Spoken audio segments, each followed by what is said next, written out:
Hey guys, what's up? Shao Style. I got another video here for you, and so during my little quest of like trying to improve as a music guy, trying to like understand how to record music and mix and all that good stuff, one YouTube channel that I've been watching a lot is Spectra Sound Studios. This is Glenn, Glenn Fleck, I believe his name is. Anyways, this guy is very cool. He definitely, is very honest about like working in the music industry and his experiences and whatnot. So, this one video, he talks about how to prepare your tracks for professional mixing. So, if a band they put their music together, they got the instruments and yeah, everything's all tracked out. How to get like the track ready to send it off to a mixing professional, right? So he's funny. He goes into details about like things that some musicians do that pisses him off because it just makes him like spend more time than necessary and whatnot. And I just got the idea that there are certain things that people do when they want me to edit that are pretty fucking annoying, and also like they do end up costing me more time than necessary. So I thought I'd do my own like top 10 list of the things that I've experienced that has definitely wasted my time or has pissed me off pretty badly. So there's no real particular order. This is pretty much what just came to mind. Just listed 10 things down. So the numbering is not really that important. But like I said, just whatever came to mind in that order, I guess is of importance to me, right? So here it is. All right, the first thing that pisses me off, the whole fix it and post mentality.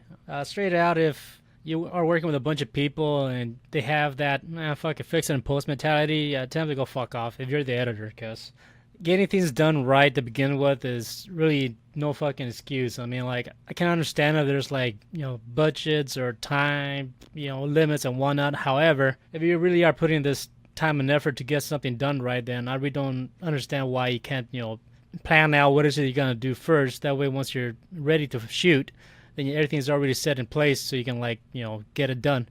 And the whole fixing and post mentality comes as follows. So adding to the fixing and post mentality is when people they want you to work on their shit and they don't have any money for you. Now, it's one thing if like you volunteer and be like, hey, we got something going on. They're like, yeah, I got a personal project, but I really don't have any money for you.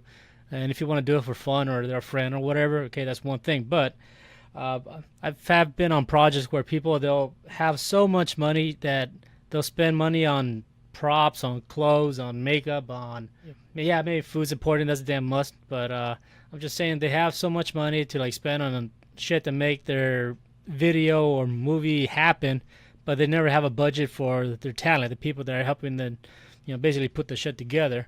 I mean, they have money for makeup artists. I tend to notice that, but like I said, like say someone for that's editing, yeah, they expect you to stay in front of a fucking computer for a month, but they don't want to offer any money, so that also kind of pissed me off.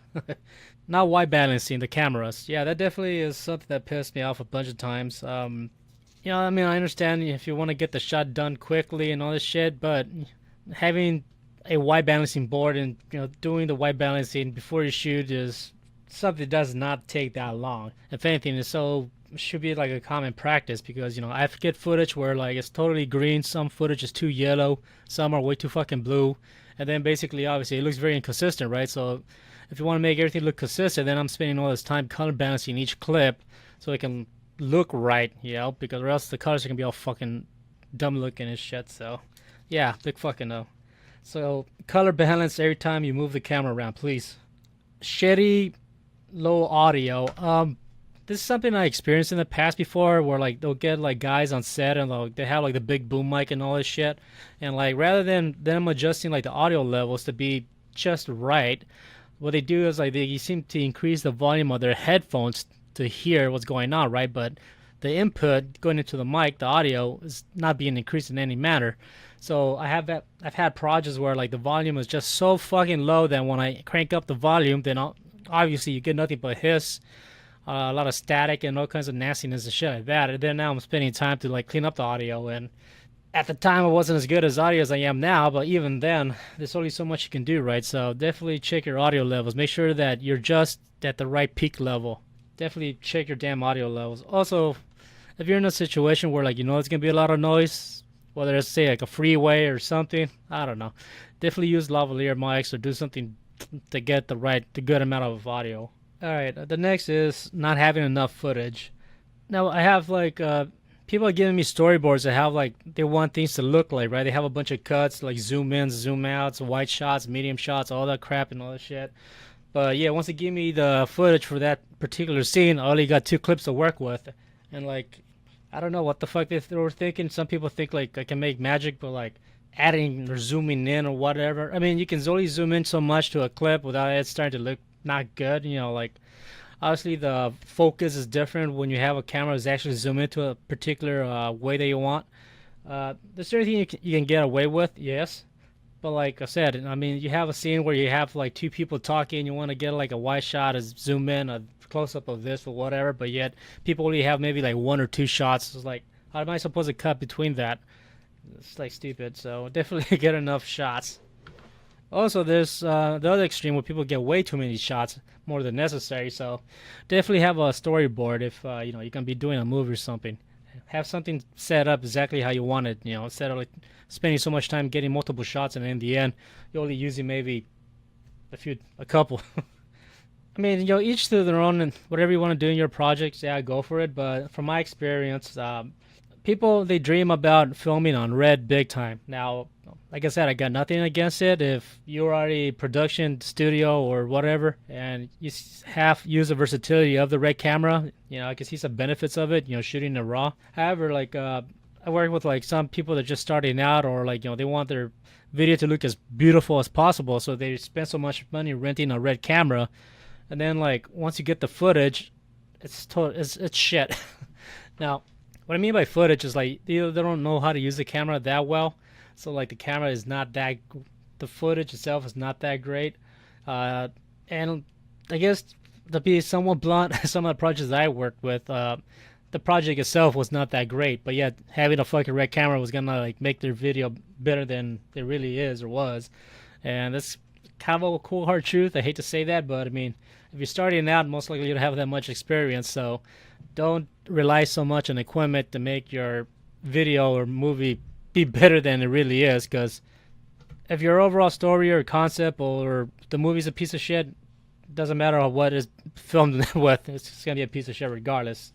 And then like you know I have to deal with like working with like the red footage, and then like it takes up a lot of storage, and it's you know it can use up a lot of like a CPU processing power and all that shit. So yeah, that's like I said, it's work within your means, gain the experience. Once you get to a certain level, then you know obviously get the right equipment that you need.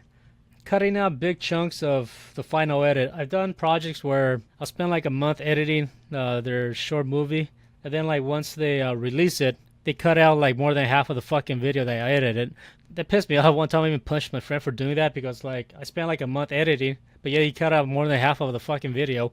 You know, it's like, why the fuck do you make me spend all this much time? You're just gonna cut it out in the end. You know, it's fucking stupid. And again, the guy didn't pay me, so yeah, fuck him. Asking for help but not offering any money. Yeah, I don't know what fucking world you live in, but like, I mean, I can understand when you're young, you work in a life of favors, you know, shit like that. But as you get older, and you got these fucking things called bills, like electrical bills, internet bills.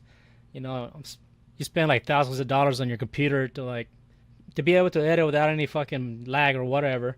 You know, then people coming up to me asking for help, but they don't have any money to offer ever. And again, like I said, yeah, they'll spend all this money to get their movie, you know, up and going. You know, paying for permits, paying for props, paying for clothes, paying for this and all this other shit. But you never have any fucking money for me to help you put it together. Yeah, go eat a bag of dicks.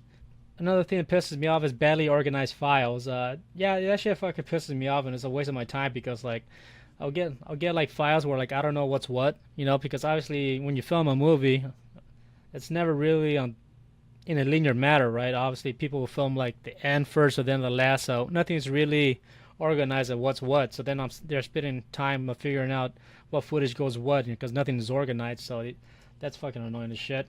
And then like the final thing that really pisses me off, and I think this is like the main one that bugs me the most, is like you know I'll spend all this time helping you out, and like I'll do more than I'll ask for it because you know I'm just really you know happy to help you and all this other shit. I put like more time than what I'm being paid to do or whatever and all that shit. And then like once it's done, you never contact me ever again, and that really fucking wrecks the shit out of me. Now I'm not asking you to like take me out on dinner every fucking weekend or whatever the shit, but like a simple, hey, you know what? I got something planned out for, but it won't be like a while till I get a hold of you if you're interested. You know, maybe the end of the month, or a simple, hey, how's it going? Or I mean, anything.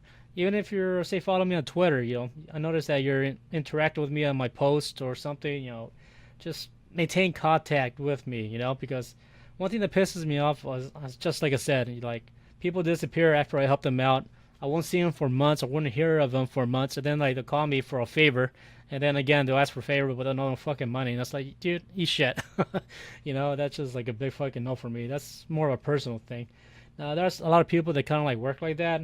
That yeah, they maintain a distant relationship with these people.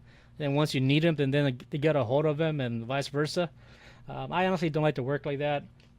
For me, it's very important to have a sense of, not exactly best friends, but a sense of friendship with the people I work with, because it just makes working more fun.